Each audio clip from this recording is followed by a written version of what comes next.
Hi, everyone. Welcome to the 31st FESIG meeting. Today is the 15th of March, and I would like to then welcome everyone properly. Before I do that, I'm sharing screen right now, so I'm sorry. Okay, there we go. So here we are. This is the 31st FESIG meeting on Wednesday, the 15th of March, and we have FESIG here introducing our speaker, who is a returning speaker from the 27th meeting, and that's Kevin Hay. Well, welcome, Kevin, and it's so good to have you back with us, because you've got so much to share and so much knowledge that you would be imparting to the listeners, and we are so happy to have you back here. Of course, Kevin is the inventor of the mechanical alternating gyroscopic induction compression system. He's the only almost investigator to have used these materials to discover how to induct gravity into electricity. Now, isn't that wonderful? Right, I will stop sharing now, and I'm going to introduce, no, before I do that, okay, I have to read to you the meeting agenda now that is up on the screen. Okay, so that Kevin will be doing his talk, and after that, Fritz will be presenting the Australian breakthrough. James not here yet, then Tom's not here yet, Stefan, Etienne, possibly they'll be joining us later, or if not, we'll just wrap it up earlier. Okay, Fritz, you have something very exciting to present after Kevin. So now, then after that, we will adjourn the next meeting. We will adjourn to the next meeting on the 5th of April, when we're going to have James Gilliland of the ET Ranch with us. And won't that be exciting? All right. So I'm going to stop sharing screen now, and I will introduce Kevin properly. Kevin has been introduced on the 27th meeting, but here, because you wouldn't want to refer back to the last meeting he spoke in, so I'll just say very quickly that Kevin is an expert in cannabis, okay, and his current expertise is now in cannabis production.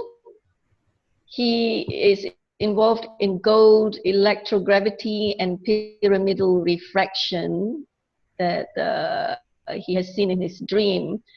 And he stumbled upon almost, yeah, you will introduce yourself then, Kevin. Okay, I'll let you introduce yourself. I'm stumbling a bit. Okay, over to you. Yeah, okay, if you just first grab of all, the microphone. my system's called a mechanical alternating gyroscopic inertial compressor. It was mistyped earlier as induction. I don't call it that. It's an inertial compression system. It allows it to simplify our understanding of inertial physics and kinetics as gravitation. So that's one little point there. It's very important to simplify these fields of fission as easily as possible, just to make it easily understood.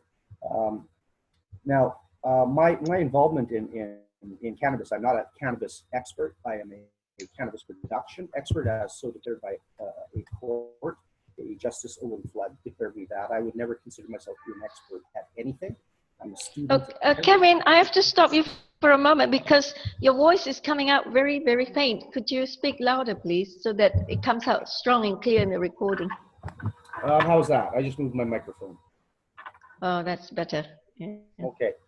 So as I said, I'm not an expert in anything. I'm a student of life. I've started trying to understand a lot of the barriers in our current methodologies and our current understandings here. So again, it's the most important aspect of this is to learn how to simply teach this as applied biomechanics, because we can take what we've been doing through energetic transfer for the past 10, 20,000 years through agriculture, and we can learn to explain this chemistry and biology and the electromagnetic processes that are induced through these reactions, all as one concurrent level of study. And this is what I call physics. And this is kind of why when I read the intro and I saw the term metaphysics written 3 times with my name introduced, I need to say clearly, I'm not a metaphysicist. I don't even know what that means. Metamaterials are transition state materials. These would be the atomically separated inductive noble metals that I work with. However, metaphysics to me is a misunderstanding of kinetic functions, of electromagnetism, of gravitation, of inertia, of molecular bonding and matter. It's simply a misunderstanding of what the term scalar physics represents. Because scalar physics is the fundamentals of force reactions. And again, when we look at our mind and our brainwave, we look at our 2 oscillating hemispheres and we see this bitoroidal inductive resonant function right inside of our brains, right inside of our cells, right inside everything that we do from, well, I actually got a little head start this time, and I put together a couple of pictures here just to give an idea. This here's a 1952 picture of Kevin, could you speak louder, please? It's not loud enough, okay. Isn't it, Fres? You might need to turn your volume up on your system. I'm not sure. Fres and I were having a good conversation earlier. Oh, okay, right. Yeah, okay. Maybe it's my headset. Yeah, go on then, Kevin. Sorry. Yeah. Okay, this is a 1952 picture of what was called the electron. And as you can see, it's a radiating, cavitating void in the center here between 2 collapsing and 2 refracting hemispheric vortices. Now, this is polar refraction. This is how we compress an electrostatic function between 2 opposing magnetic fields. And then when these magnetic fields refract, the resounding vacuum that's induced through the polar compression results in decompression. Now this is a 1952 picture, electron microscope picture. I don't even know how they observe the light waves refracting through this imagery. However, Kevin, would that be the same as a neutron at that center mass area or center void area? A neutron, again, when we talk electron, neutron, proton, we're talking particles when we're actually talking about a scalar compression and these reactions to this compression. And for an electron to have a negative flux around it, this would essentially mean that all matter is negatively repelled, and this would stop matter from bonding. It would actually force matter apart. There's some very interesting polar differentiations that we need to understand, and this is through cubic wave fields. When we have this interaction between opposing fields, we have this right angle refraction, and this is they move into this in quantum physics and into singularity, into all these other dynamics. But basically, this is the fundamentals of electromagnetic reactions. And when we start to examine cells, we see this same reaction happening. My system is very slow right now. I don't know what's going on. Every so often I get hit with there we go. So what we start to see is the splitting and formation along these two areas, these 2 lines of force, which is very, very similar to how cavitation occurs in 2 opposing oscillatory functions. We can start to look at this through the geometric refraction that we see in sacred geometry. We'd see this between 2 orbital bodies. Again, this is showing us a singularity between 2 refracting compression fields as a neutral cavity, which we would call or consider the neutron. A neutron would be observed in the formation as the potential for any flow of force. A neutral cavity is vacuum induction. You have a flow of force into the area that is diopposed to the flow of force as opposites attract. So we can start seeing all of this through this very simple mathematics that we see in Edwin Scalman's oscillatory electromagnetic generator. And basically, when we look at this, we look at oscillatory refraction as as a compression field. We can start to see it in Victor Schauberger's water system. We start to see these same dynamics in crop circles as they're explaining two-polar refraction fields and how we utilize this understanding and tap our own flow of gravity by electrifying it. And this is done through these very similar torsion reactions. This is done through planetary function. This is done through atomic adhesion of noble metals. This is how our DNA is formed, through these same reactions. So when we begin to break this down, take 20, 30,000 years of agriculture, to the current knowledge and levels of understanding in electromagnetics and physics, and we start to couple and overlap all these fields of science, we start to see some very, very, very simple things here. With our planet, with specific axis points on it, we have specific reactions that occur. And interestingly enough, we have these specific huge sites on our planet, being Chinese huge pyramids. We have the Egyptian pyramids. We have in South America these different points on our planet. And this is because of these compression fields that we're able to split. And once we're able to understand how to split a pressure field, we learn what happens when we split a magnetic field. And I put a little video together on Facebook showing me snapping a magnet in half, a powerful one, and trying to put it back together. And of course, you have two opposing fields of force. It won't go back together because you created two similar fields. This occurs when we split a magnetic wave as well. So once we learn these very, very simple biochemical reactions, and then we expand ourselves, expand our minds, and expand our understandings of electromagnetism based on the same mechanical oscillatory functions, we begin to see systems of putting some of this information together into usable force functions, where we have these rotating fields of force that are oscillating and become electromagnetically enhanced simply because of the fact that they're moving. And everything that moves is electromagnetic. So there's some very, very simple things to put in perspective here. I mean, let's talk about one of them for starters, as being a hydroelectric facility. See, we're already tapping the gravitational function of inertia when we build a dam. But these systems are built incorrectly because we can actually tap the gravitational field of the water through a vacuum interface where it's being pulled into a chamber and up over a barrier.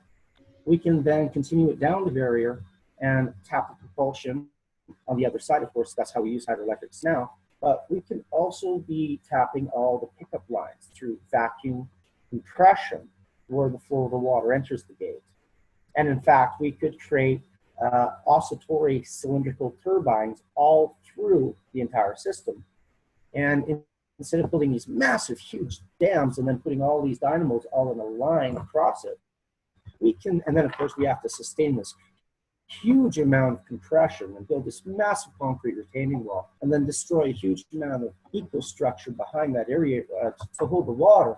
Instead of doing that, we can build a very deep capture area and then a tubular interface that goes up and then back down. And we can gate that entire tubular interface internally and turn it into turbines all the way through up and down the entire system. I'm not sure. Does somebody have a low battery, or was that me? Press, because you're the host now, so you. I just heard a ding like a low battery sound. You need to manage the microphones. That is, you have to mute those who are making some noise. Okay. I thought I did.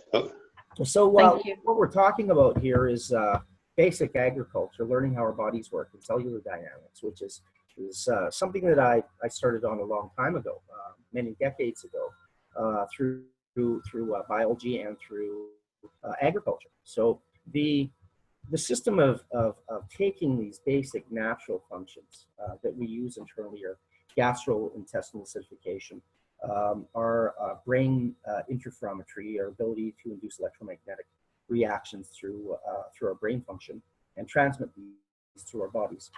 All of these now need to be applied.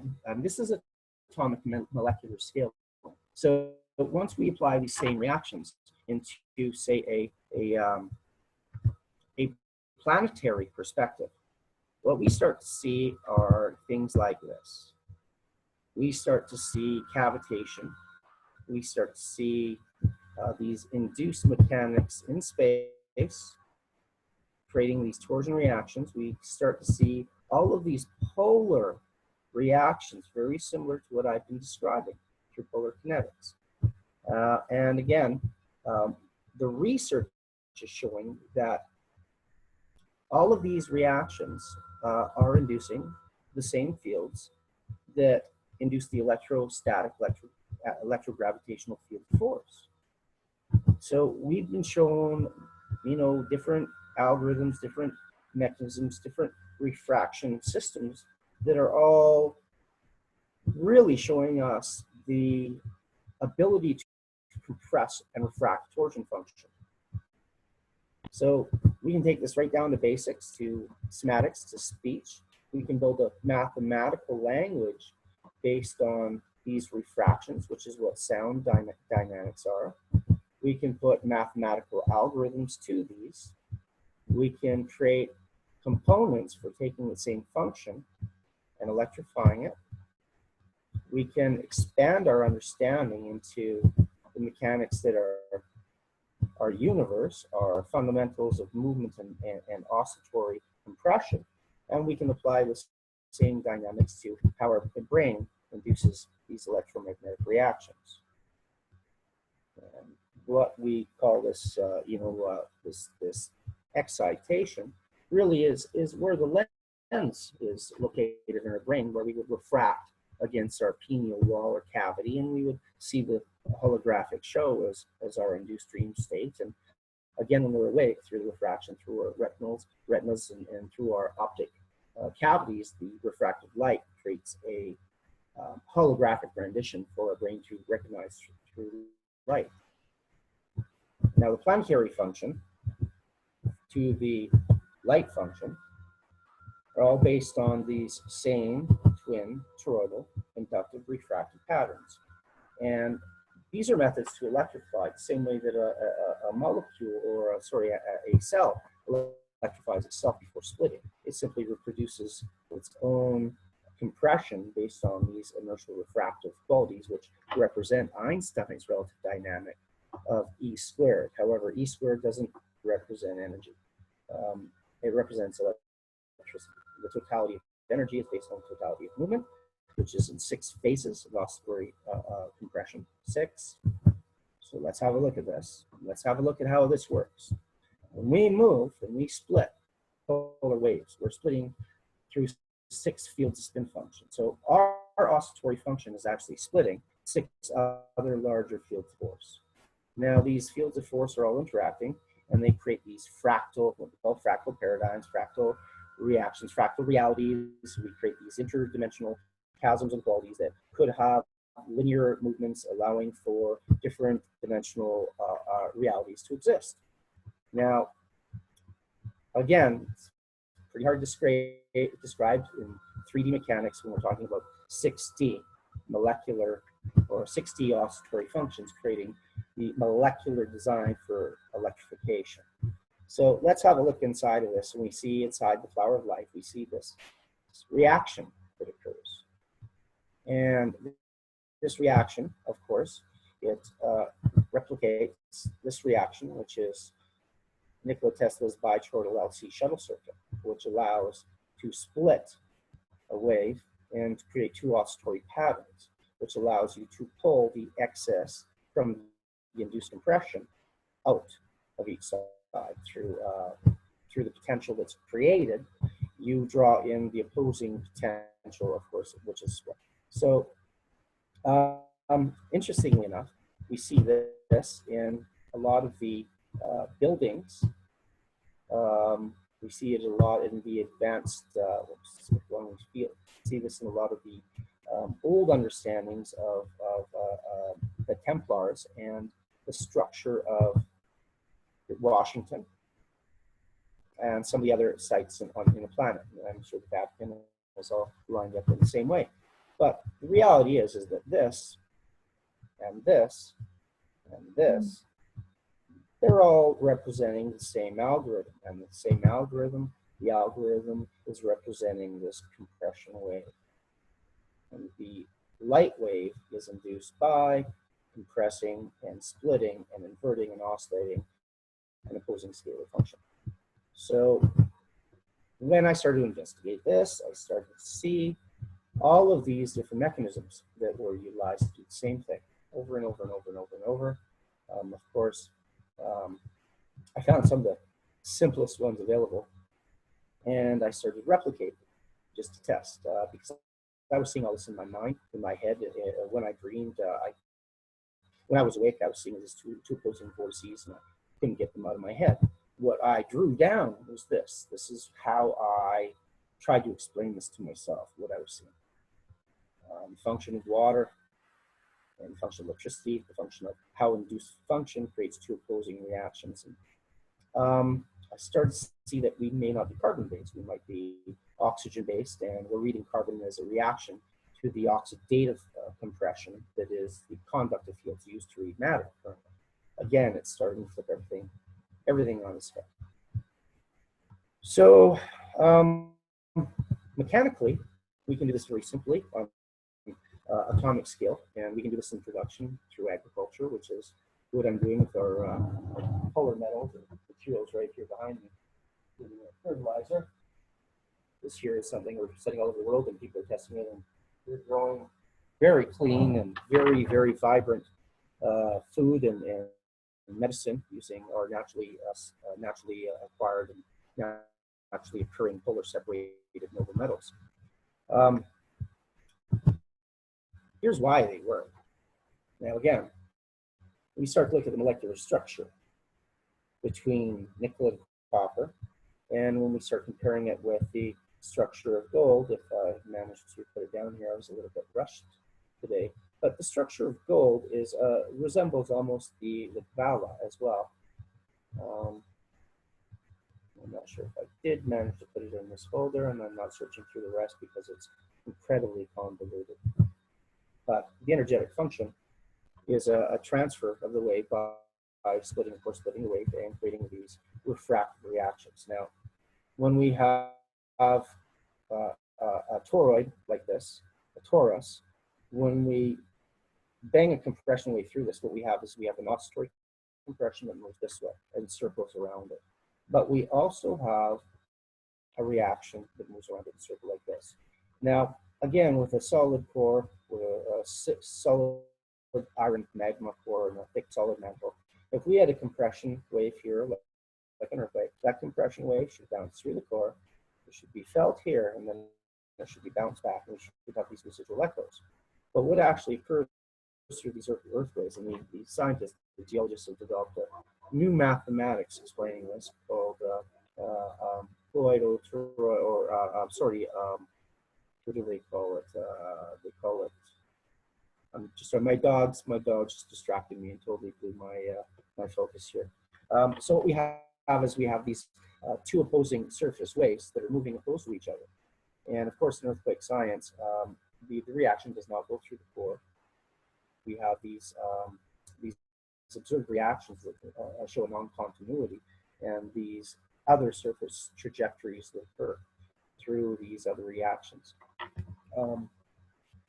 I spent quite a while trying to understand how cavitation is being ignored in physics, how cavitation is being absolutely removed as an inertial function.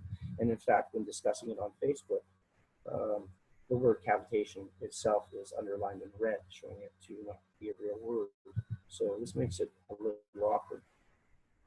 So the polar physics of the electromagnetics and what's described as metaphysics, we can now start to discuss as metamaterials. And these materials would be the transition state elements, materials that are used in our bodies for the transition of force functions intracellularly. And this is what we pull out of our food through gastrointestinal acidification.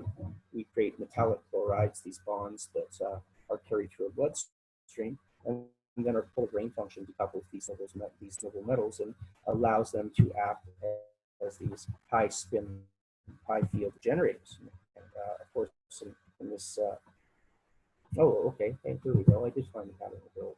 So this is how gold reacts. Gold reacts very similar to the function of the Tesla circuit, and creating a compression field, splitting a wave, and then creating two oscillatory paths where you can have these two diopposed functions of force, which create a inversion of potential. So the potential is going to create, this is essentially creating electromagnetic lever. We see it creates a disproportionary energetic function, and this is what the gold molecule does. It does the same thing. So once we begin to understand what a lever is and what a lever does, we can then begin to not just apply this through the rudimentary physics of gravitation and inertial production. We can apply to food production. We can apply to things like electromagnetic potential and produce heat and light, and we can use these very, very simple mechanisms to gain everything we need here, because these are all the same mechanics. I'm still trying to find the magic. The magic diagram here is really the most simple method of showing how to split the wave function. Of course, it looks again like I missed it in this one. Might be in another folder. Tesla's circuit here does the same thing. It splits the wave into two opposing fields, and one is moving one way and one is moving the other way. So when an electromagnetic wave moves in one direction, its kinetic inertia is displacing a gravitational function, and that gravitational function compresses back into the opposing direction of the movement. So what happens here between these two circuits, and these are circuits, is these lines of force move in opposite direction, creating kinetic inertia, creating compression in the opposing wave. And the opposing wave of compression electrifies the opposing circuit, creating a back EMF in the opposing method. So once this circuit, once you put gates on it, and it appears that that might be a gate right here, splitting a wave, as it may be a resistor, but once you gate this and put it in the switching circuit, and you start pulse firing this, you create an expansive decompression back and forth that excites the polar wave of gravity, the gravitational function. And this polar expansion compression, of course, creates an inversion, an acceleration, inversion, acceleration, inversion, acceleration of the gravitational wave. So each time you do that, you create the square of force back into yourself. And this can be drawn out of this through these two opposing lines, and the wave itself maintains a back EMF circulation, allowing for the magnetic wheel to electrify itself. So there's some very, very old methods that have been used and applied for many hundreds of years. This here being the oldest one I found, from 1871 by Daniel McFarland Cook.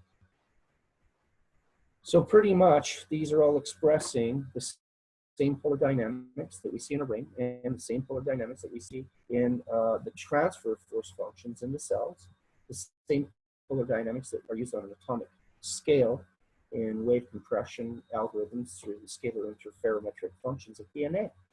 DNA being inductive accelerating coils and self-regenerating coils when fed with the right frequency. So there's a lot of work to do to get back to our basic understanding of production, and then utilize this understanding for our food production, which then provides us with a healthier understanding of our minds and bodies, and of course the nutrition we need to heal ourselves and increase our brain interferometry. And this is what I've been doing for the past 5 years, is increasing my understanding, and then taking everything from astrophysical oscillatory functions to the atomic meta functions observed through magnetic transfer of force or torsion reactions, and then simplify what's been confused as metaphysics and quantum dynamics, and explain it all through the basic relativity of inertia and kinetics, which is a very, very, very simple understanding here. We learn it when we're children. We learn it when we're trying to learn how to walk and run. The faster we move, the more it hurts when we fall. We learn it when we develop static electricity, and we're developing an electrostatic charge and absorbing this, containing it, and then diffusing it, electrifying. So once we start to see the same dynamics posed through all this ancient understanding, it is all described in a sixth field, geometric compression, in a linear, I mean, this may look 2D, but to me it's flat, it's 1D surface. We lose, 87.5% of the, or 83.5% of the information when the information is being carried in the wave itself. You see, gravitation is actually a magnetic codex. It is an information wave. So once we start learning how to split and compress the wave, we do what a lever does. We can invert the function and we can see it. We can play with it and toggle it, compress it back and forth and agitate it. And we can start learning how our minds work and how, by using our minds, by understanding and controlling the electromagnetic functions, very similar to what Tesla's bipolar coil shows us. When we take the compression fields of our periodic table and we align them, we see these linear topography of these inertial field fluxes on the outside. They seem to be much more powerful. We see these certain lines of noble gases along the lines of the methodology used to pull the waveform out. So it seems to be that the matter in transition of the gas and gas into the energetic function allows us to understand the energetic function back into cellular dynamics through compression. And again, when we compare it to what we're doing here, where we are, how we're spinning, look at what we're seeing. We start seeing the same nonlinear topography in the functions of movements, and not just our planets, but in our entire universe. And once the powers that be stop hiding all this information from us, we'll be able to take some of this information and we'll be able to put it into use rather than just discussing it through say diagrams and videos like this. We'll be able to take these same compression fields that we're seeing through the advanced telescopic telemetry, and once again we're going to see the fact that we're looking back into ourselves through the genetic compression field that generates our cellular DNA. Our matter itself is all based on. It's the same compression that forms refraction, and the dynamics of this, the dynamics of movement itself, shows us that matter itself is continuously compressing as it moves. And this is something that we're going to need to understand through the topography of light. We're missing a huge amount of value here. We're missing, like I said, 83.5% of matter. We're not able to see anything that is not directly refracted into our oncoming wave, which is not allowing us to see in front of the sun as we're moving towards it, or behind ourselves. We're looking in lines of direction or flux, and these lines of flux are continuously moving on multi-dimensional lines of travel. And the dimension is simply a direction of travel. So when people say, hey, we're moving and we're going to the fifth dimension, let me explain that mind may be one dimension as a magnetic wave function, as a scalar flux, but matter is 6 waves of compression. And when we examine this in space, we can see that when we split the spatial compression field through any oscillatory function. And what we see are 6 fields of wave compression. And I see this all the time when I'm working with spin fields and when I have metals and metal materials locked in spin fields. What they'll do is they'll form into this helical oscillatory spin, and then as the wave decompresses and flattens out, it forms into this hexagon, the six polar waves of compression, all being spun by a polar excitation. And again, it's very, very simple, easy to see in matter by doing it, and it's easy to understand in phase conjugation of electromagnetic functions through electromagnetic force reactions. We can start seeing this in how our atomic forms go together through polypeptide bonds that form, through fatty acid bonds and these inductive noble metals.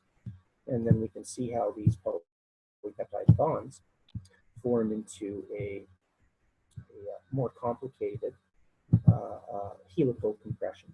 And again, this helical compression is based on the larger helical oscillatory function that we exist in as an electrogravitation state. So now we have a transition here, a full ability to take these solar oscillatory compression fields, and we have an ability to induce them intracellularly and into agriculture, into cells, and then through this understanding, apply them through the general physics of what Tesla, Maxwell, Reed-Skallman, Poincare, Hubbard, Gray, La Violette, many names and people have been using these applied reactions in order to create sustained vortices, to create sustained lift reactions, to Lesser Hendershot developed a very simple refracted, oops, I just killed that whole thing. Lesser Hendershot developed a very, very simple refractive motor that allowed him to oscillate a wave internally, which allowed him to, of course, reuse the wave. Now, when we start getting into some of these refractory reactions, we can see that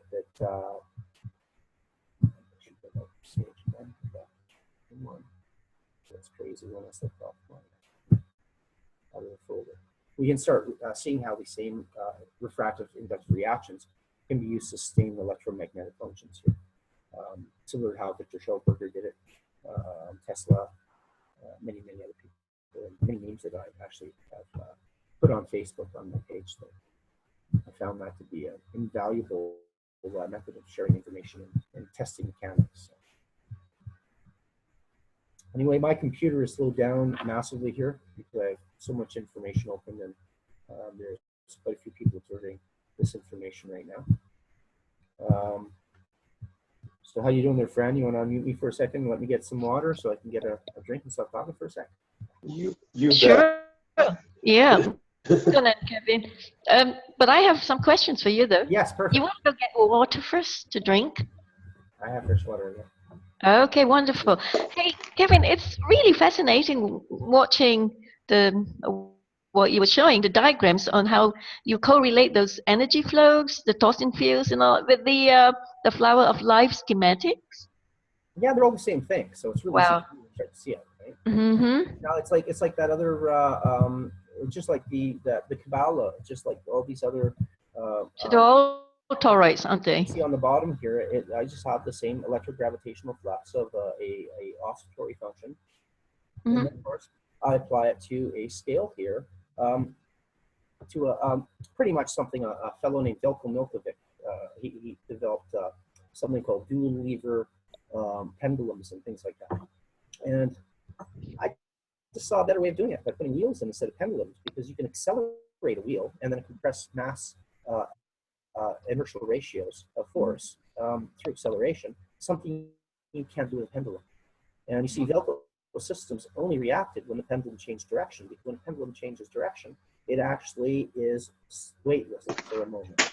And that weightlessness is what you would consider the 0 point based on our own equilibrium, but of course it's still moving. But that sort of gave me an idea one time to say, hey, apply this to a wheel with an imbalance. And then simply by spinning this wheel here with a small motor, this wheel creates compression along the shaft.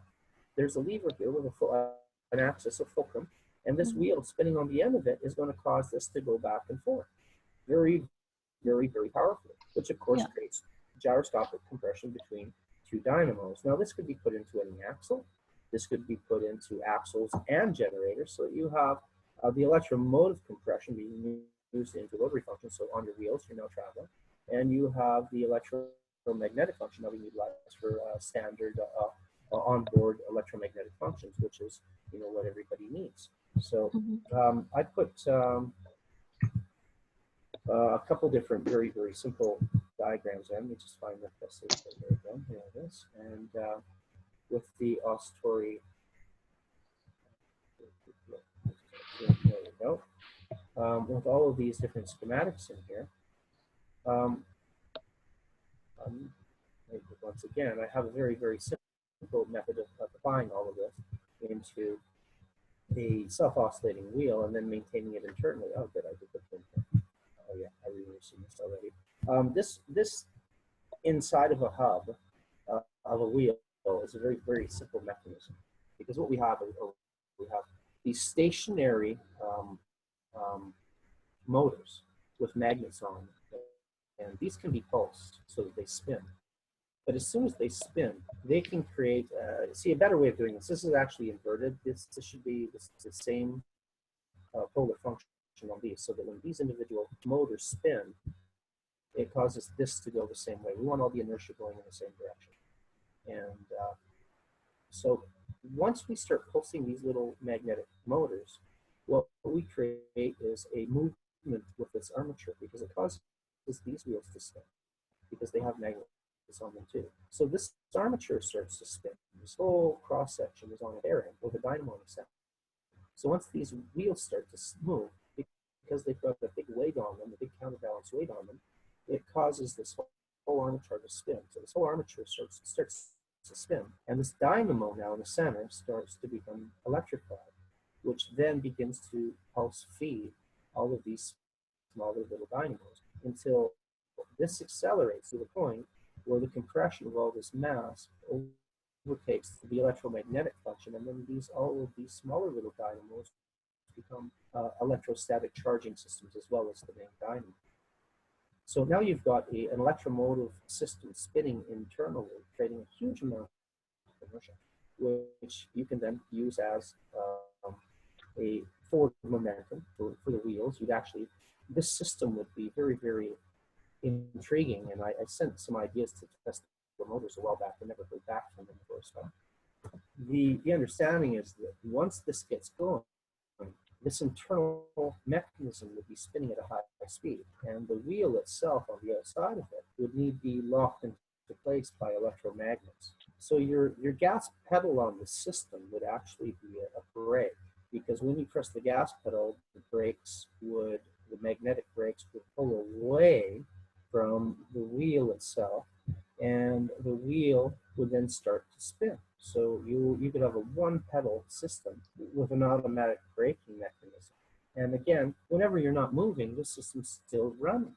And so you now have an entire power generation system that only moves into locomotion, into the energetic transfer kinetics when you need to move. And it's a very, very simple and very, very a practical method of building a new system of not just cars, but all types of vehicles. And of course, you can turn this sideways. When you turn the system sideways, you in fact turn it into an electro-gravitational compression system, because it's going to spread gravity through the center. It's going to compress it laterally, and that inertia, here we go, here's a diagram for it, and that inertia is going to, through the spin field, it's going to be polarized into these coils. These coils feed back into the motor, accelerating the motor, accelerating the disk. And of course, these are vacuum induced. So what these do is they build a polar charge, and they suck the one side of the magnet in the direction while the other coil is pushing the other pole. So this creates a highly oscillatory self-induced compression system, which again produces the square of force times mass times velocity, and then turns that inertial compression into electricity through these coils that are picking up the magnetic flux. Over and over and over, the more this is Lester Hendershot's very simple pattern. And I believe this is from the 1950s. So what we have is a switching circuit. When we pulse one way between this centered coil, you see here's a capacitor, and then this is moving this way, and of course this is moving this way, and then it goes back to your switching circuit. So through this pulse switch capacitor, we have a controlled circuit, which is now closed. It's a closed circuit. And what we now have here is a flux moving diopposed to each other. And now look at this. We have the infinity loop, same thing with the planets. And this loop is now allowing for the secondary conduit compression here and here to create a polar compression, electrify a secondary coil, which is now going to a load. So this is not interrupted. You see, this waveform here accelerates itself, and the inertial compression, the square of force times mass, is pulled out. Now, E equals mc squared is electricity, not the total value. The total value is double that. One is the back EMF, and the other is the electrical function. So if we keep the back EMF, we keep one electrical function, maintaining a back EMF, we can then use that back EMF function for auxiliary input on secondary function. And again, this is so simple and basic, and it shows us clearly how to tap planetary resonance through two opposed toroidal functions. And this is what we get on the planet. We just can only interact with one field at a time. It's so darn good. That's basically as simple as it gets. So then we apply that on the cellular. This is Victor Schauberger's method using doing water. And I've developed some much simpler functions than he's developed to utilize the same compression function of water, or the inertial compression of water in liquid as a square force. I have a very interesting and simple schematic put together with the test, and it's going to use a small motor and a water barrel on a larger flywheel on a larger dynamo. And as the smaller motor accelerates the water starts to spin, very similar to Victor Schauberger's. And as the water starts to spin, the entire housing, including the flywheel, starts to spin along with the small motor powering it. So eventually, the small motor housing begins to catch up with the water, which, because of the motor moving inside of a moving field, the motor will feel that it's slowing down, and it will want to accelerate based on the potential movement of its opposing compression field. It's basically, again, tapping gravity the same way that we tap water. In the same way, Nikola Tesla's system did the same thing. It brought the wave in, it split the wave here, and then it drew the ground wave in through the coil. And when we create a polar excitation and we oscillate it, what happens is we create a high-frequency electromagnetic charge. We, in fact, create a standing capacitor. So what we need to do is we need to bring in a feed into that standing capacitor, and then we need to tap the feed. And this is what we can see that he did here. He tapped the ground feed on a ionic toroidal capacitor. So this is the same design as the other schematic. It's the same as his arc. It's the same function of tapping the gravitational compression of the square force, and we can see how it compresses. This is basically the algorithm for creating high frequency voltage.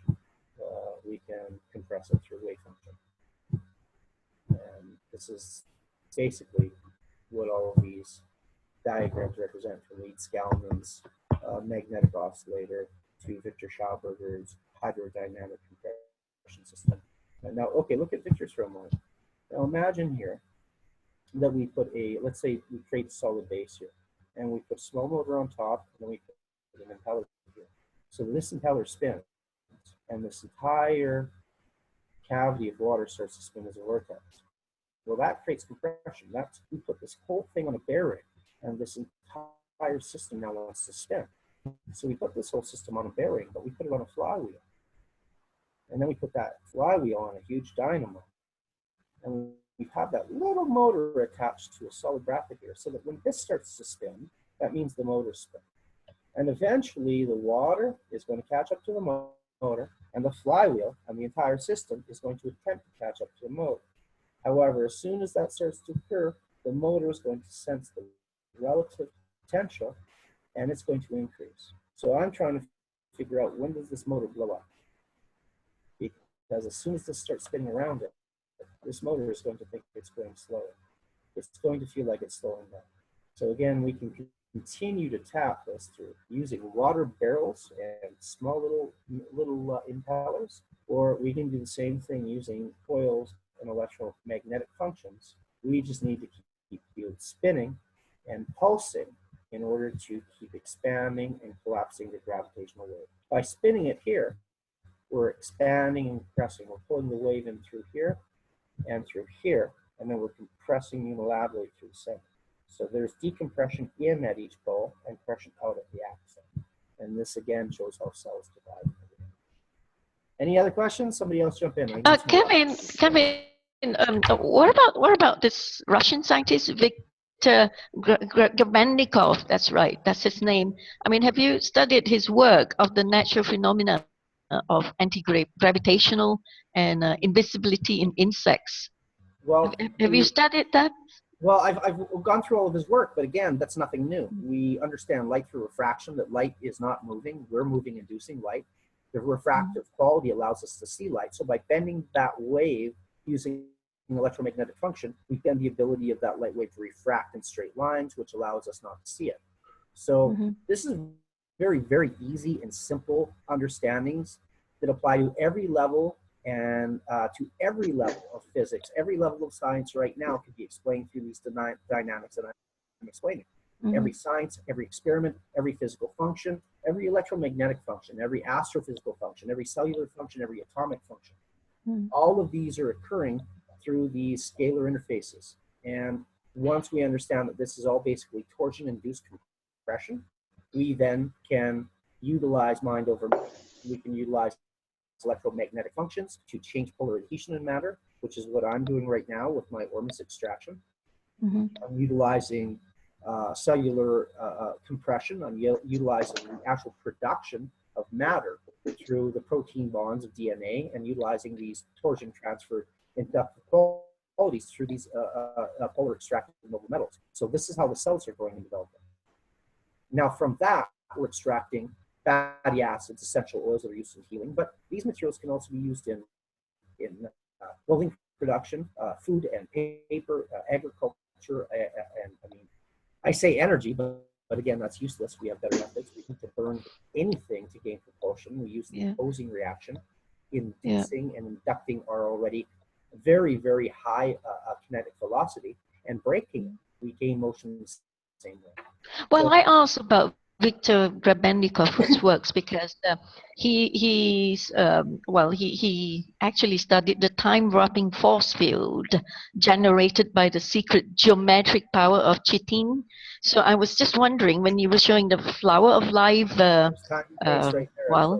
schematics, whether it's got something to do with that as well, the geometric power. Well, time is electrical, and see, time is induced by movement, and this is something that we understand when we're children. When we're late, the faster we get home, the faster we're moving, the quicker we'll be home. We might get home in time, and we won't get into trouble. So we have to understand time as velocity. Time as a sort of a nonlinear understanding of our nonlinear motion here. Because when we think we're moving in linear patterns, we're not. We're spinning in all these spin fields and not moving in straight lines at all. So Kevin, our understanding of time linear, it isn't really a linear event. Right. I mean, you seem to be having so many creative insights compared to many, many scientists out there. actually, you said that you had been taking this cannabis and the white powder of gold, the ormus that you come up with, No, that helped you with I all don't the see you're using the insight. wrong terms again. I don't call it white powder of gold. I don't take white powder of Oh gold. yeah, So what I almost. take Okay, is you don't call it white powder of gold. no, I call Right, it that's fine. inductively separated elements. Now, white Right. powder of gold, you're only talking about one element. Mm-hmm. Now, why would you eat only one kind of food? That doesn't make any sense. Taking monoatomic gold and only monoatomic gold, or calling it monoatomic when it's singular decoupled metal, again, is only going to create an imbalance in your system. You need to create a maintained, balanced system. And we can do that by maintaining a balanced intake of these materials. So what I take is a balanced intake of these materials as I get them from the ocean water in my environment, as these are provided at an incredibly high scale. I take the combination of these materials, which also includes zinc and magnesium, iron, and other matter that is not inductively decoupled. So this is what I which you are able to let anyone have through the what you call, if they purchase it from you, you produce them to sell, right? Yes, through Vancouver Island. Yeah, I've been working in cannabis horticulture for quite a few decades. So now with all the medical permits and the VLPs, the licensed producers, coming on board here with the Canadian government licenses, I'm no longer dealing with just individuals with these smaller operations, but I'm dealing with some incredibly large production facilities and organizations that, of course, are using standardized agricultural fertilizer in the production. And we're giving these materials to some people that are quite sick. They have compromised immune systems. So why would you be feeding the plants that they're getting toxic fertilizer? So again, I've been using better quality material so that we can produce a better quality material so that we can heal people better. And with this, the understanding of how cannabis oils and for cancer functions comes right into play here through these inductively coupled noble metals, because these adhere to the fatty acids that are going in the plant. Well, I just want to say to listeners that they can access your websites and your Facebook, because we have links at the FESIG site to Kevin Hay. I just want to say that. Okay, if you want to get these almost material from Kevin, you can go to his Vancouver Island link that is put in the website now in FESIG. I mean, it had been since Kevin was talking on the 27th well, we meeting. We had some changes in our site, but we have had some new products, and these new products are concentrates and some different sizes of that, and some different green products. But there's a lot of people in the world that really are they're dubious. They don't really want to spend money and on something that they're not sure about. So we have some very, very small packages available of some very powerful material that allow people to test this not only on themselves but on in agriculture, on plant studies, and cellular physiology, and it's using this that we see such great increases. That's why I'm prompting listeners to go into your site and check it out. Kevin, I actually was asking you a question, but I couldn't get to finish my question, and you interjected on well, when I mentioned white powder gold. Okay, right, now we got it clear. Okay, now I just wanted to ask you, so it's not just the excitation of the pineal glands that you had due to the ingestion of this material. It's also because you were remembering, because you remembered that you are reincarnation of Otto Hahn, the German chemist who discovered nuclear fission. No, I didn't say that. I was told that I was the reincarnation of this. Right. So possibly because of that, you're remembering all this, well, all these amazing breakthrough ideas and creative scientific theories and whatever that you brought along with you. Well, the information that I'm actually getting didn't exist in his lifetime. So as far as the polar astrophysical observations that I'm getting,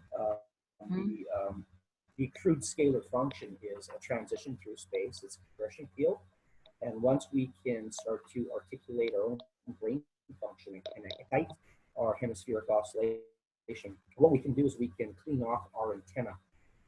and we can begin to, just like right now, all the radio waves, all the songs, all the music that's ever been played is still playing. It's all bouncing around in radio waves. You need to calibrate and tune the antenna in order to hear that music.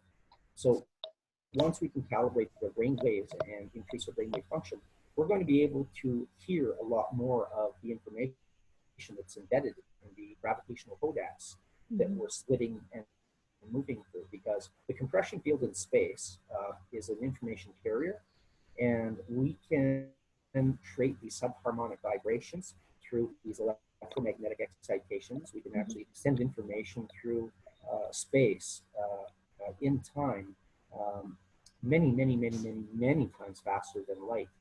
As Dr. Courtney Brown was doing at Emory University, they're using the CIA designed remote viewing platform, which is scalar interferometry.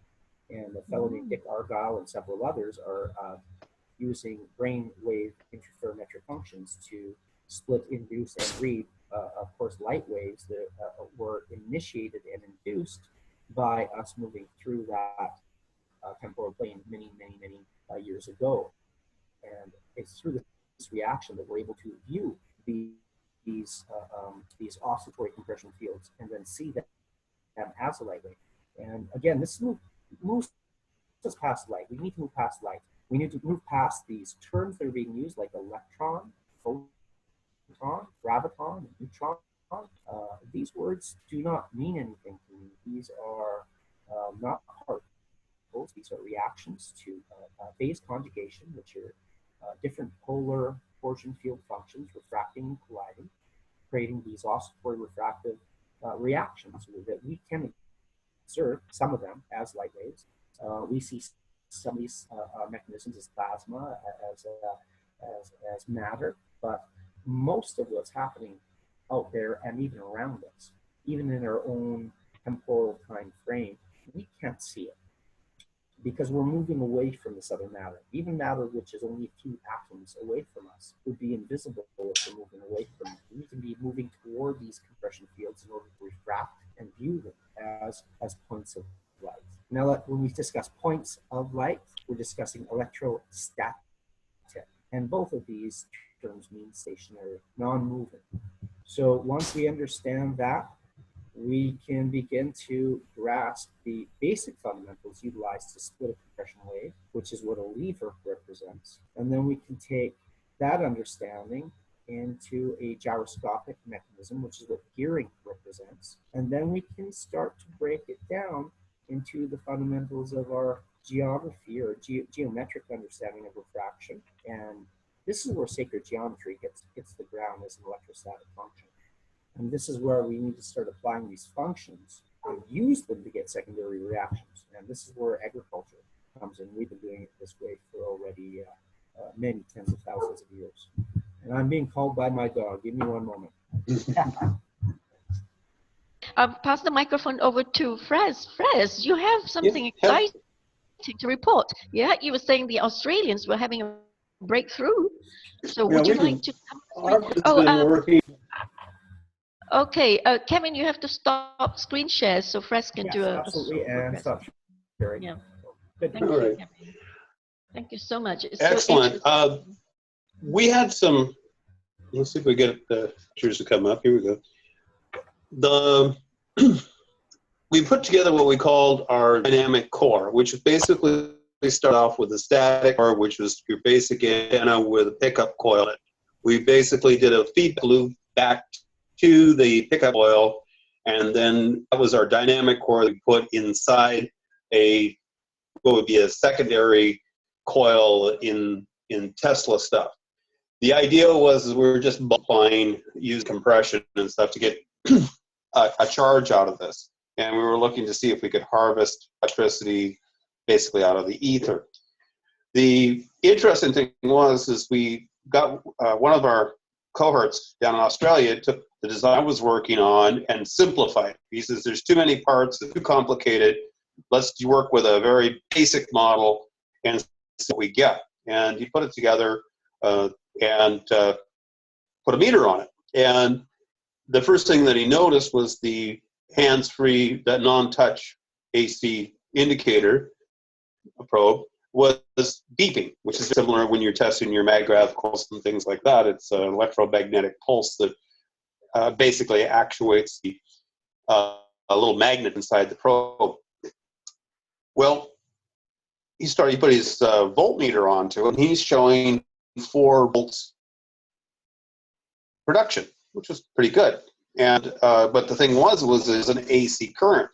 We had thought that maybe when we put these together that we would have an AC current. We hadn't gone to the point of having to rectify it and put it out with the rest of the system. We figured it would self-deepen. That was the good news. The bad news was well, where are we picking this field up? Is it from the sun? Is it from the planet? Is it from the house? So the first thing to do was to eliminate the house current. And he went and basically threw mains in the house current, went back to test the device, and it quit functioning, which means that it wasn't the dynamic core that we thought we had in the simplified form. What he had done is basically had a receiver, and it was picking up the AC 60 cycle in the house. That was maybe the bad news. Also the good news, it's actually a very important part in the electrical circuit, meaning he didn't get the dynamic core up and running, but he did get the wireless receiver at this point. It's at 4 volts. It's not anything great, but it's small, and it's pretty innocuous and something that's not going to hurt you to play with. And from there, we can work with it. So he's working on seeing if he can increase the voltage by probably decreasing the amperage and stepping up the power from it. In the next week or so, what we're going to be looking at is to see if it'll sustain an LED light or several of them. And the other thing we're going to be working on is rectifying that AC current so that it's a DC, just so that it can go forward. And that's about where we're at on it. So the good news is, yes, we got some power out of it. It's more than the little Alex beads that we were playing with earlier, which is half of it. The bad news was it was picking up the current from the house current. So interesting stuff. Just we're going from there, and it's looking like we're going to have to do a little more beefing up with the capacitors and with the coils and that type of stuff. But it's a nice. Back to Kevin. Back to Kevin. Back to Kevin. Press says.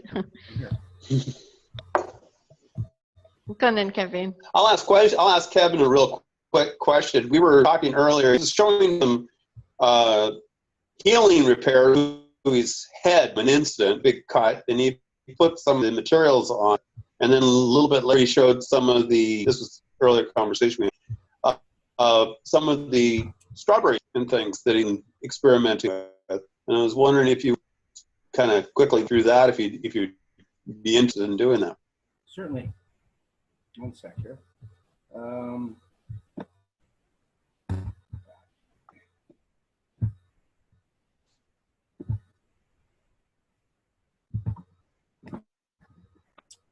So my head wound here, this was a pretty good whack. It was an axe and a baseball bat and a steel pipe and brass knuckles, and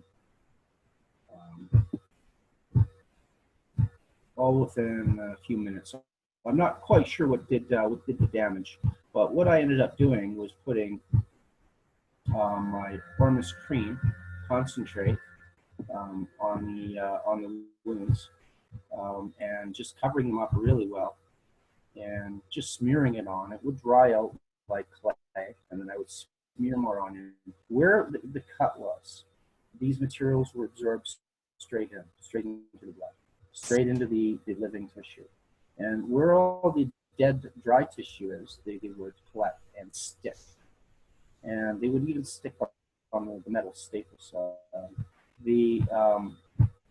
The time frame between this picture here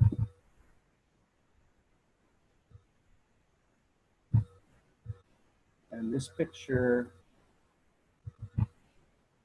right here is 12 days.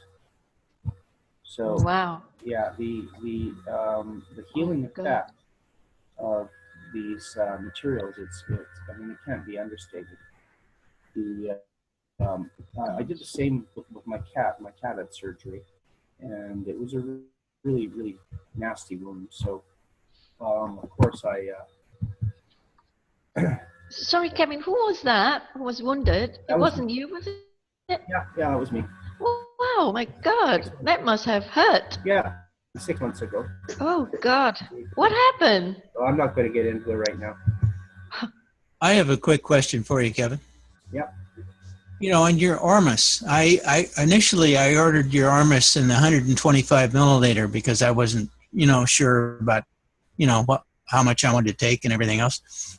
And when I went to reorder, I had to order the same size, and I wanted to order the 500 milliliter, but I had to order 4 of the small ones because it said shipping of the half liter and the liter size is unavailable to the U.S. on your website. Yeah, there might have been some errors done. That website was just put up, so the measurements weren't properly entered, so there was no shipping. That's all changed now. You can go back on there now and check it all out. Oh, okay. Yeah, like you, Ron, I want to get some for myself. Wow, this is really amazing testimony So of what the stuff. what I did here is I just kept layering it on my cat as well. And but when I took the cat bath, there's one area right here where my cat could actually bend her head around and breathe. So she was licking the end off. This was the only area that had any sort of marking or incision or any sort of wound on it when I took her back to the staple cell. All this other area totally healed up. And it was so quick. It was just so very quick and clean. Can you move a little closer to your mic, please? Yeah, I'm right beside it. I'm sitting right beside my.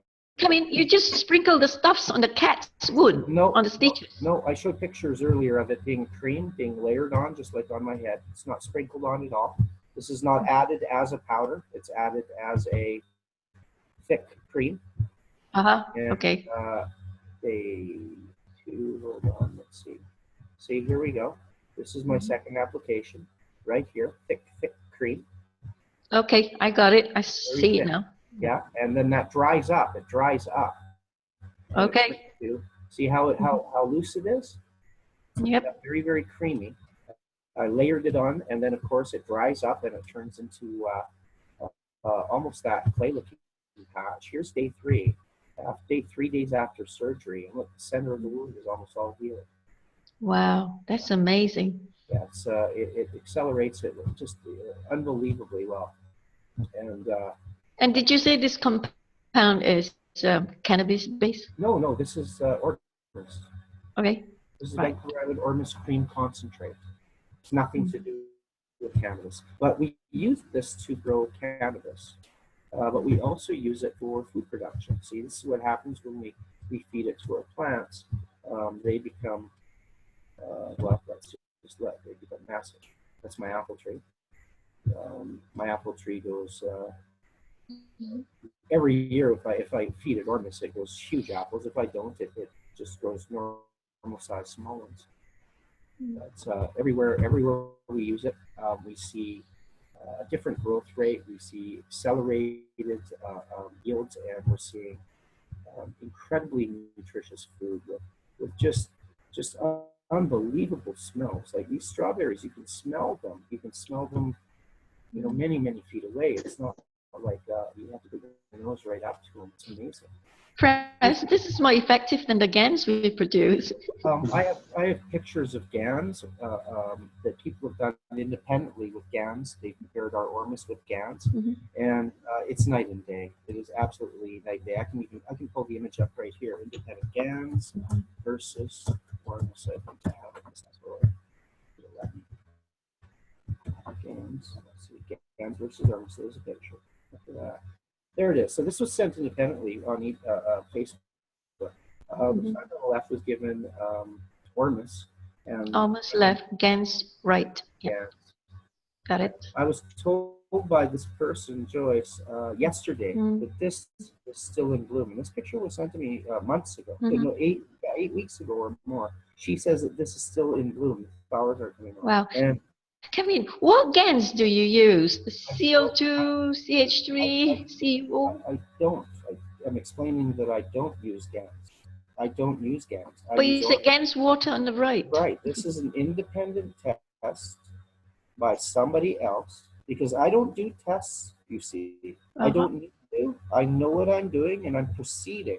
I don't have room to do tests to convince other people. I convince other people by the results of our production. I got you, because it's Joyce who's messing around with GANs. Yeah. Other people need to convince themselves.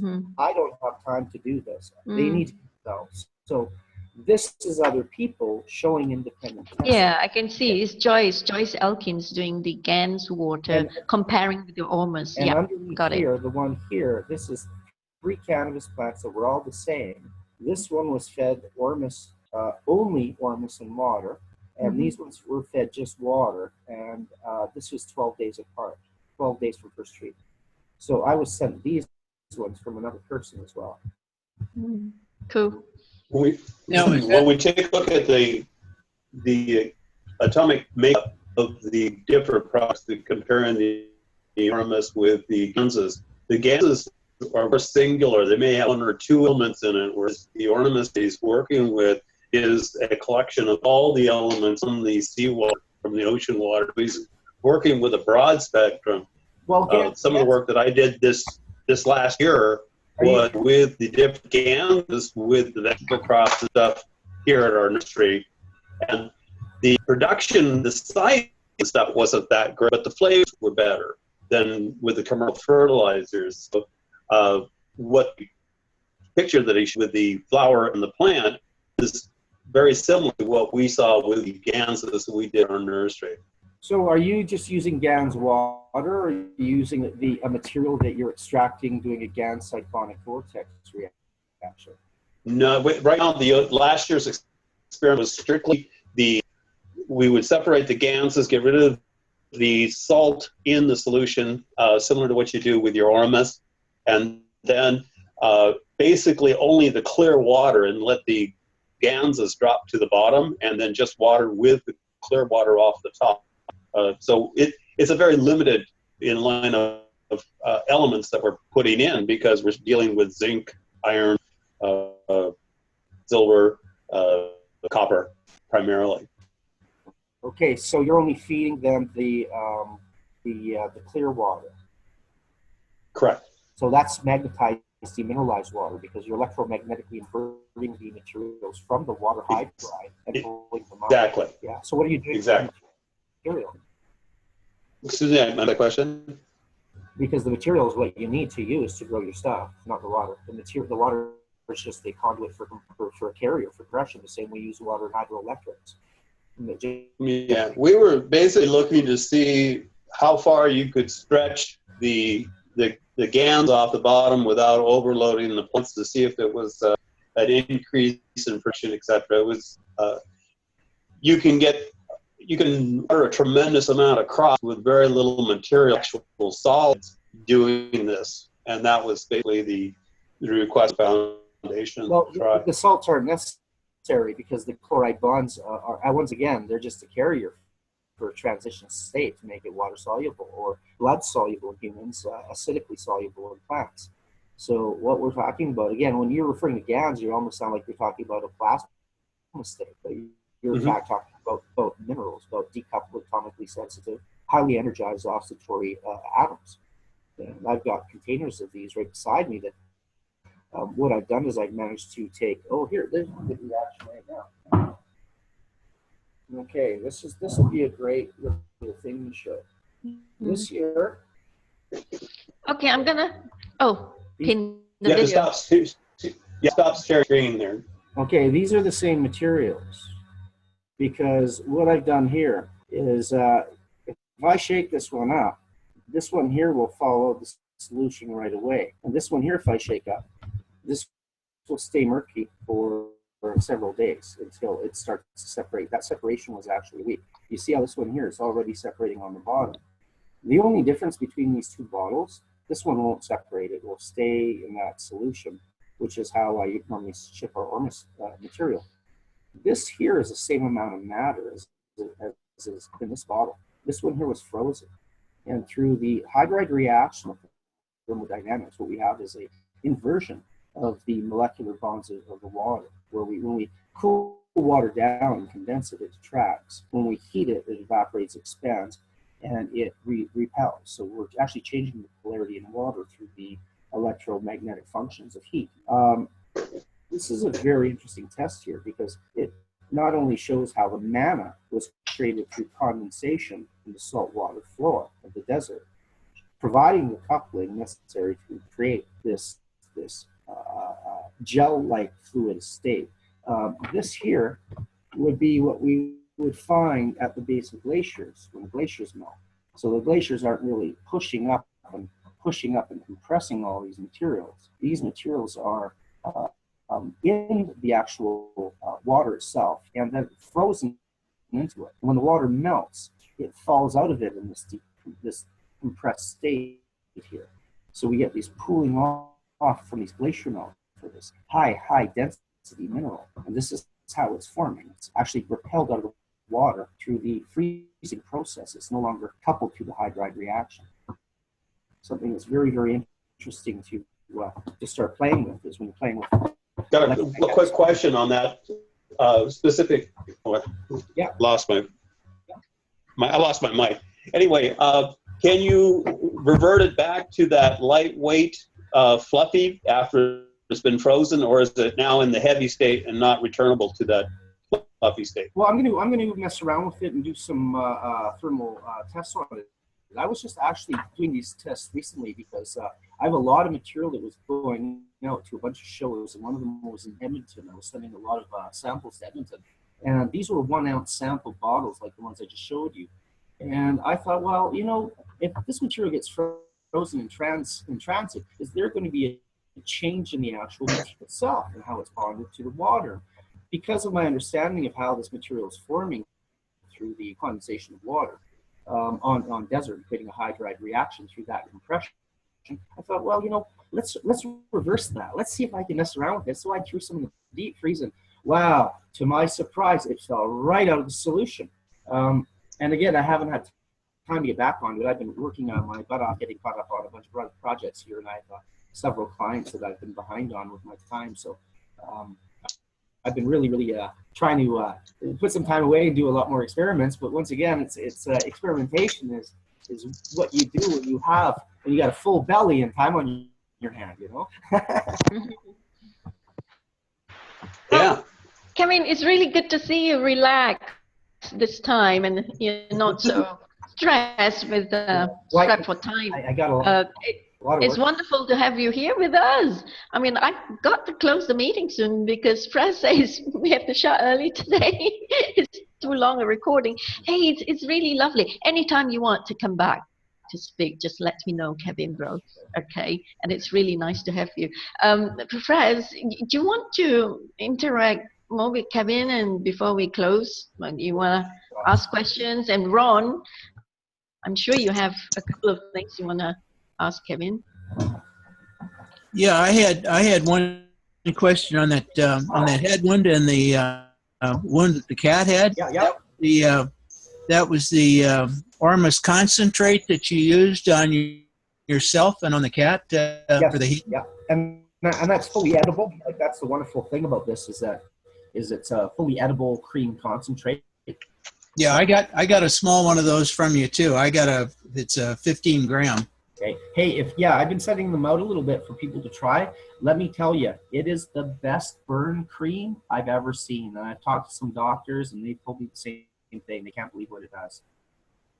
And it's so incredible seeing those pictures you showed just now. Well, what's more incredible are the stories I'm getting from people, because I've been sending this cream concentrate to a doctor in Africa named Dr. Ekpo. And Dr. Ekpo has been using this for all sorts of epidemiological reactions. And he says that umbilical sepsis with infant newborns is a very, very common problem there, because the umbilical cord, the stub, it rots, and the babies get blood poisoning.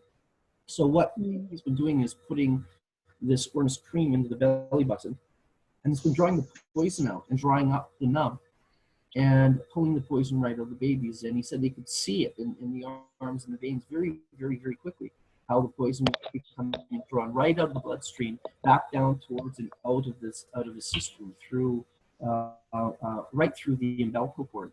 So it's moving away. It's moving back into natural healing and away from all of these topical steroids and these other creams and toxic medications that they're giving. Yeah.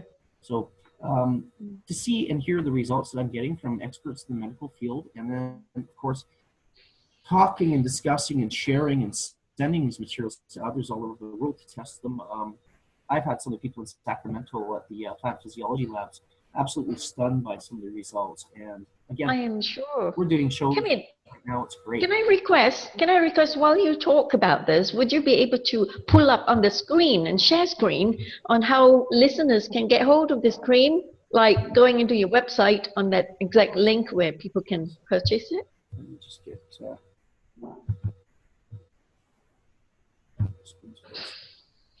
yeah. It's going to help a lot of people. Am I actually sharing? Can you see my screen right now? No. Hang on a second. Back to me. I gotta go. Yeah. Click on share screen on the green icon below.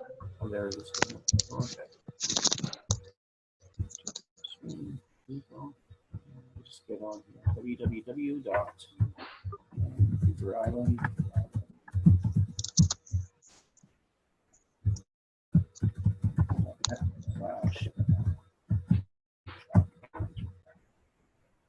Yeah, and it's funny when they do that.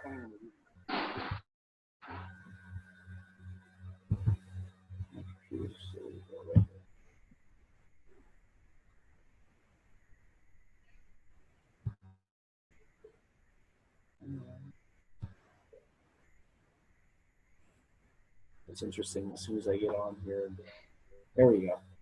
Oh, right. There's my, So, everybody, this is where you can get it from Kevin. I've got my plant fertilizer in here. I've got green products in here. We've got different sizes of creams. We've got different types of creams. I lost my screen completely. Well, it's recorded, Ron. Oh, I know how to get to his site. I've been on there more than once. Mm-hmm. So yeah, it was updated. We had some issues with the shipping, and we had some the wrong sizes and stuff not in, so it wasn't allowing for the bottles to go through. But I'm pretty sure all that's remedied, and anytime I get any information from. So which one is the exact cream that you use for your gash on the head? The Army's cream concentrate. Okay. Right. Almost cream concentrate. Wonderful. Kilos, Kevin? Yeah. Kevin, we last time we talked about the difference between using the different caustics in producing the ganses, or producing the ormuses. You use a calcium base? Well, we're doing two different things. We're doing a torsion hydroxy base, and then we're using calcium base for the agriculture.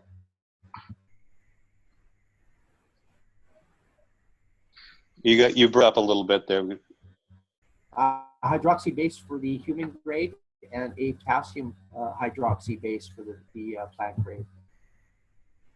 Yeah, I was quite impressed when you went to the calcium. With my background, I went, oh, that was a smooth move for the plants. Well, it's amazing what we're actually getting out as far as calcium and zinc. I think each one is actually we're getting high levels of magnesium as well. But again, these are really, really important for not just our physiological function, but for plants. So there seems to be a very, very nice blend at the right ratios for healing cells from our natural surroundings here. But I understand that comes from our extremely high gold content out in our hills, which is I'm just happy to be or lucky enough to be in an area that has almost a natural deposit and then a natural system of collection here. How many? Kevin, I have some friends who have cancer or suffering from cancer. What would you recommend? Well, Cancer? again, what they should be doing is they should be researching all of the available information that explains what cancer is as an acidic fungal reaction. And once they learn how to alkalize their bodies, they can stop that reaction from occurring inside their bodies. The systemic medication, what's being used currently is very, very toxic. There are choices of 3 very, very toxic remedies, each of which create cancer by acidifying your body. So understanding cancer through the mitochondrial reaction in our DNA or adenosine triphosphate inversion. Once we understand electromagnetic functions, we understand what cancer is. And once we understand what cancer is, we can learn how to invert all of those reactions systemically and sustain the alkaline reaction inside our bodies. So for people that have been diagnosed, again, it's specific to, and unfortunately, it's specific to location. A lot of people will be criminalized for accessing or trying to access cannabis oil. But understanding the polypeptide bonds that are occurring in these fatty acids and the essential noble elements in these electromagnetic bonds that are associated with these high spin frequencies. Once we understand that, we can start realizing that we can get these noble metals from other sources like salmon oils, like other natural plant oils, and they're bonded to other fatty acids as well. So we can start learning how this is occurring, and we can start acidifying or deacidifying our bodies and alkalizing our bodies through these natural fatty acid, high nutritional supplements that are available. I mean, flaxseed oil is one of them. But again, we have transfers and functions in our bodies that require an understanding of how our bodies are absorbing the dynamic torsion frequencies and functions to invert and reproduce cells. And we're getting this from the food we eat. So when we replace our food with toxic medication and expect our cells to get better, we're not going to get better. I take the Ormus elements every day. I take them every night before I go to sleep, and half the times I take them in the day sometimes, or sometime during the day, just because I have access to them here. Does the Ormus help with sleep, Kevin? It's been reported to help several people with sleep disorders. Because I have friends who can't sleep, who's got insomnia. Yeah, I found that when I take Ormus, I sleep better because of the induced brain interferometry, the regulating of the brain hemispheres. Because of these. Which particular type of the Ormus that we see in your shopping cart? Oh, just the liquid, the basic substrate. Okay. Yeah. Right. I will recommend. Kevin, what is the parts per million on your Ormus as far as the monoatomic gold? Well, what we received from the USD labs was they could not read 2.97% of the matter. So the combined total monatomic decoupled material in that substrate would be that volume that they couldn't read. I don't have the technology to read decoupled noble metals, and this is the thing. This has been one of the recurring themes: is that you need a plasma fusion process to actually bond the noble metals together into a diatomic element. At that point, you can refract a wave off when you read them as a diatomic element. The reason I asked was because I bought some monoatomic gold from a place in Ventura, California, and it was clear. It was clear, and it came with an eyedropper, and they recommended a quarter to a half teaspoon a day instead of the 1 teaspoon like your Ormus. And it was totally clear.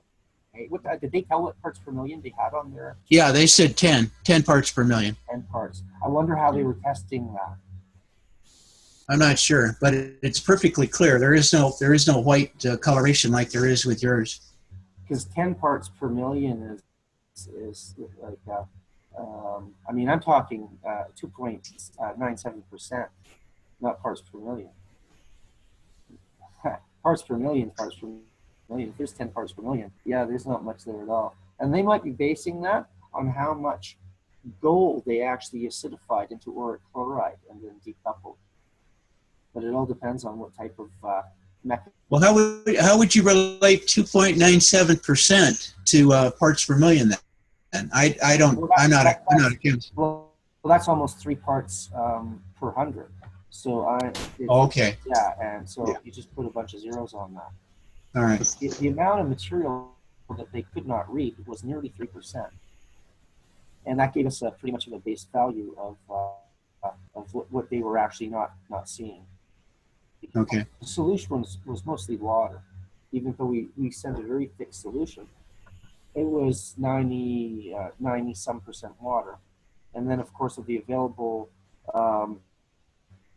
noble metals, I got the full list of everything that they found in it. And interestingly enough, of the solid material, if we had sent the actual salt, the dehydrated salt, to the labs, we would get a full spectrometry of everything in it. We would get right across the board. It would show platinum, it would show gold, it would show every single element across the board that's adhered to the salt as a chloride-based metal. However, once it's pulled apart, once it's decoupled, we could only read a very small part of the copper and a very small part of the nickel that was left. There was absolutely no other transition elements left over in the material, which was just incredible to see those changes occur. And this is all based on the wave spectrometry that they're using to analyze the material. That's it. That's interesting. I'm taking one other item, and it's called shilajit. It's from the Himalayas. It's like a black tar substance, and I only take a tiny little bit of that once in the morning with a cup of hot tea and honey. Is it salty? Pardon me? Is it salty? No, it's extremely bitter. Okay. It's not salty at all. It's very bitter. Because I've tasted it on my tongue before.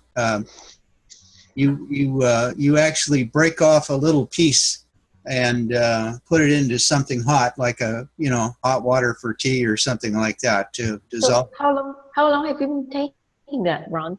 Do you feel any effects? Oh yeah. Wow. More energy.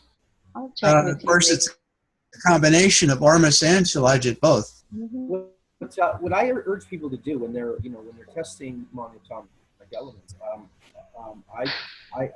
I like the cellular reactions that you can observe and see. If you can do, say, a control group of water and then 2 different types of ormus beside it, you can start to gauge the effectiveness of the actual inductive noble metals that are available in the solution, simply based on the reactions that the cells are gaining. And so I really feel agriculture is a very, very important method of moving into this understanding and getting on top of all of this information, because we can produce as we go, we can learn and heal as we go, we can apply as we go, and through this we pretty much we problem solve as we go. And sure. Sorry to interrupt. I just wanted to say hi to Colin. Hi, Colin. Colin Black is here.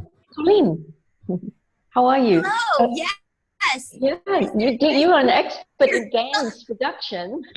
Yes. Yeah. Kevin, Well, I don't know at what point you came in, Colin, because I was asked Kevin and about the comparison of ormus and GANs when he was showing those pictures of how the ormus is a lot more effective in the experimentation of the growth of plants and stuff, So you have been doing, that one. So you've been doing a lot of experiments yourself on the GANs you produce, Colin. I sure have. Yeah.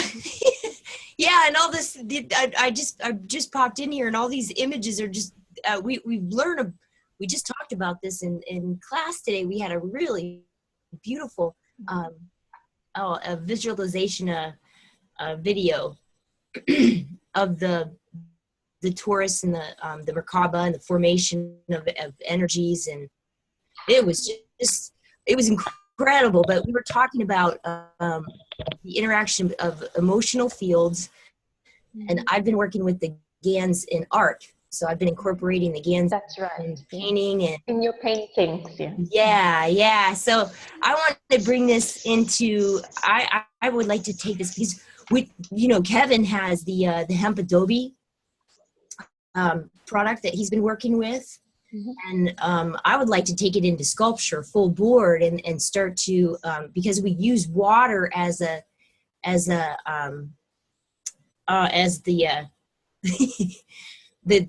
it's the additive in the hemp adobe. When it cures, we can train the walls to be of a certain frequency so that you can have certain rooms that you walk into that hold this frequency. So I'm really interested in all of this. That's why I invited you to join in, because I know what you do, and knowing Kevin and what he's sharing is amazing. You would be interested. Kevin, the symbols you're showing right now is fascinating. What origin is that? The language? Phoenician, and this is where we get phonetics. Sorry, phonetics. What language is that? I'd say Phoenician. Phoenician. Okay, I hear you. Phonics, if you want to discuss it. It's like the alphabets of the Phoenician language. It almost looks like something out of a star language too, like something other planetary. Well, it's a wave compression algorithm, so it's a base fundamental mathematics based on wave compression. And this is where we get these refractive points and certain specific algorithms that allow us to create harmonics and understand harmonics. So this would be something that we could embed in a computer system, and then we could look for reciprocations based on these values, and then based on these values, we could create a language string and communicate. That fourth image on the bottom, the fourth square on the bottom. It looks, that one. Yeah. That one caught my eye immediately. Mm-hmm. What's that? Wrong. The same thing. Wave dynamic like this through the center. Yeah. But this is actually it's through the center, refracts here laterally, right? Comes in and refracts. And then there was one above it that reminded me of an antenna. I was just banging away at that one little folder.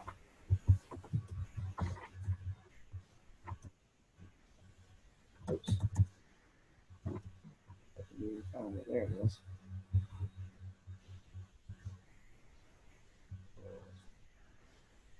Propulsion. There's propulsion technology. This was a pretty good one, but I had a lot of information in. You've got a lot of files. Well, I've got. Oh my gosh! Yes, this is amazing. Beautiful. This one, I just slapped this together really quickly for this event. I've got terabytes and terabytes and terabytes full of this. I actually just get sucked into it and through it. I just start accumulating more data. What have you got? Multiple hard drives?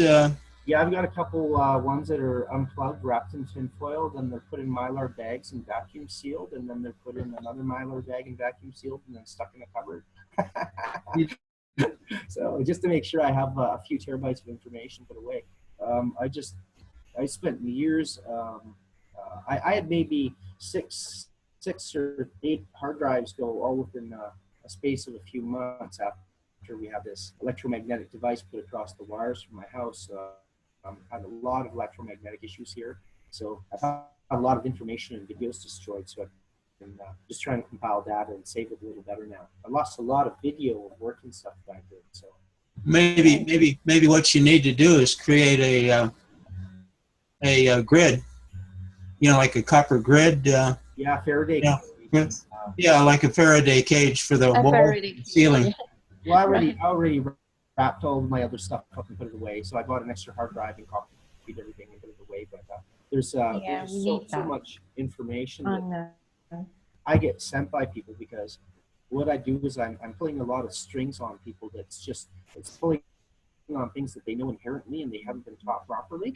So what they start doing is sharing information with me and sharing personal papers they're writing or medical trials they're engaged in, or some very, very, I will send pictures from inside the pyramids from a friend of mine who's a doctor and has access. And he was showing me some pictures of cellular regeneration that they've observed in scar tissue walls after applying Ormus. And, you know, there's papers being written and submitted to the American Medical Journal right now. And he's now working in psychiatric medicine because in such changes and shifts in neural inductive resonance functions and stabilization of the brain to such a degree that it's on that topic, Kevin. I mean, I've got ADHD, bipolar people who need healing. Well, So I was just wondering. wondering. Better doctors that aren't calling them by those names, because we're all those things. You know, we're all those things, and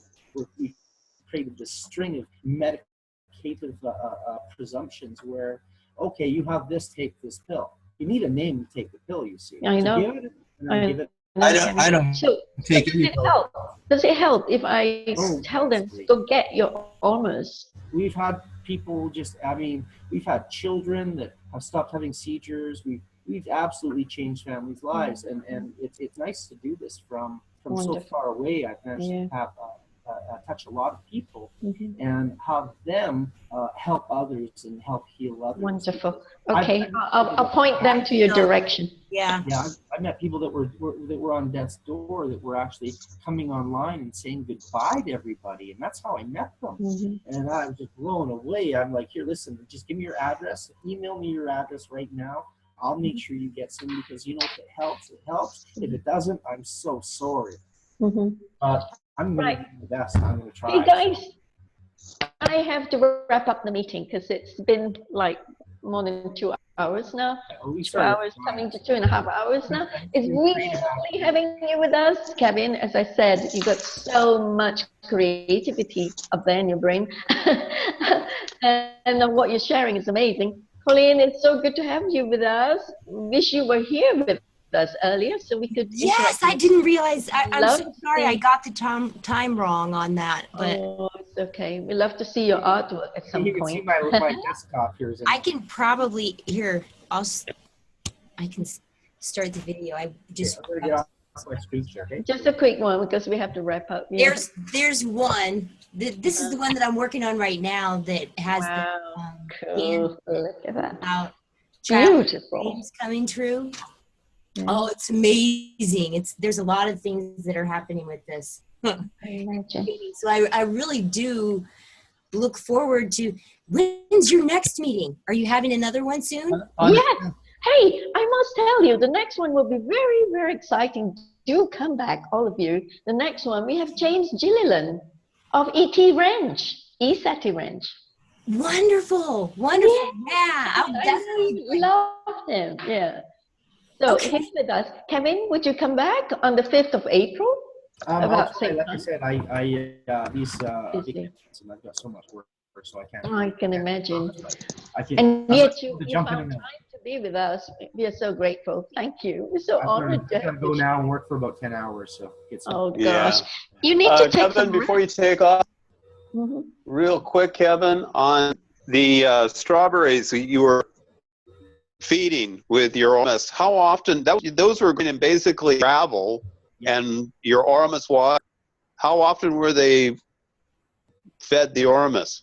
They got maybe 6 feedings over 5 months, I guess. Wow. I'll give them a little bit to wake them up as soon as I start seeing new shoots coming out, which should be in the next week or so. And then right over, say, September, I might feed them once a month. I might just fill up some buckets and pour it over them once a month. But it's every other day they get in the hose. So. Okay. Thank you. You bet. Goes a long way. Little goes a long way. Kevin, a quick question. The Ormus that I got from you, if I wanted to use it on a couple of very young plants, I've got young trees that I just planted that they're growing. What kind of a say in a gallon of water, how much Around a teaspoon, but when you're talking trees, I'd say do about 2 tablespoons per 5-gallon bucket. So, give each tree a couple 5-gallon buckets. So say 4 tablespoons per each tree, and give them good saturation, and you're going to watch a much faster growth rate per rate. Okay. Well, these are very small. I grew them inside the house. They're outside. Oh, okay. So yeah, a teaspoon a gallon then. You bet. All right. Right.